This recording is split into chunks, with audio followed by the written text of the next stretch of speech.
안녕하세요. 내 변호사 박 변호사 박주연 변호사입니다.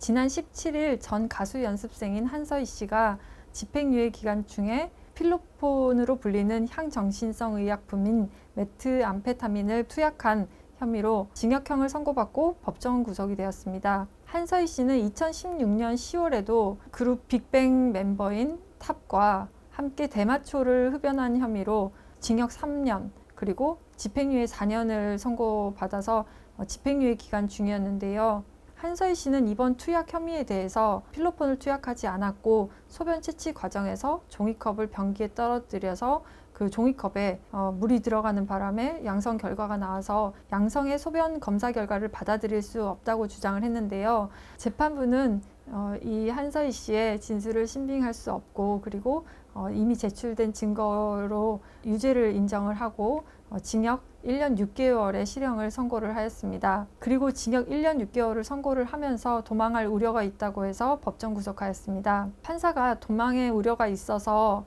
구속영장을 발부한다. 더 할 말 있느냐라고 물어보자 한서희 씨는 이건 아니라고 생각한다.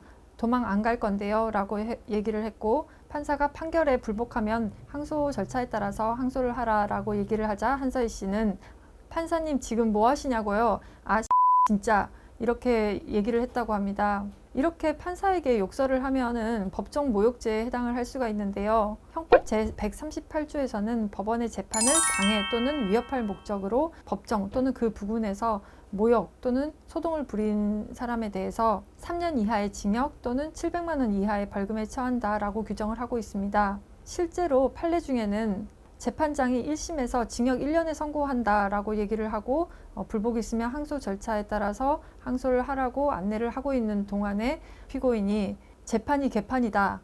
재판이 뭐 있다이냐라고 욕설을 하면서 난동을 부린 사건이 있었습니다. 그래서 이 판례에서는 재판장이 1년을 선고를 했는데 피고인의 행위가 법정 모욕죄에 해당했기 때문에 다시 그 형을 변경을 해서 3년을 선고한 사례도 있었습니다.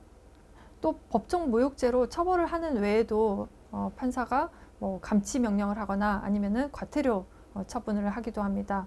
법원의 판결에 불복이 있으면은 항소나 상고를 통해서 그 판결에 잘못된 점을 주장을 해서 다시 재판을 바로잡도록 해야 되고 판사나 검사에게 욕설을 해서는 안 되겠습니다. 미드에서 보면은 보통 이제 변호사들이 판사가 제지를 하는데도 계속해서 일어나서 다시 발언하고 판사가 제지하는데도 발언을 해서 뭐 법정 모독죄로 유치장에 구금하는 그런 장면들을 많이 보셨을 텐데요.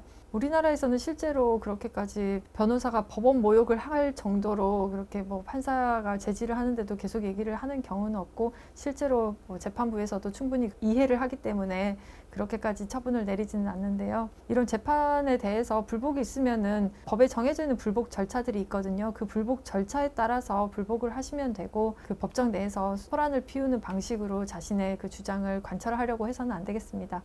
오늘은 법정 모욕죄에 대해서 알아보았습니다. 그럼 다음 영상에서 뵙겠습니다. 감사합니다.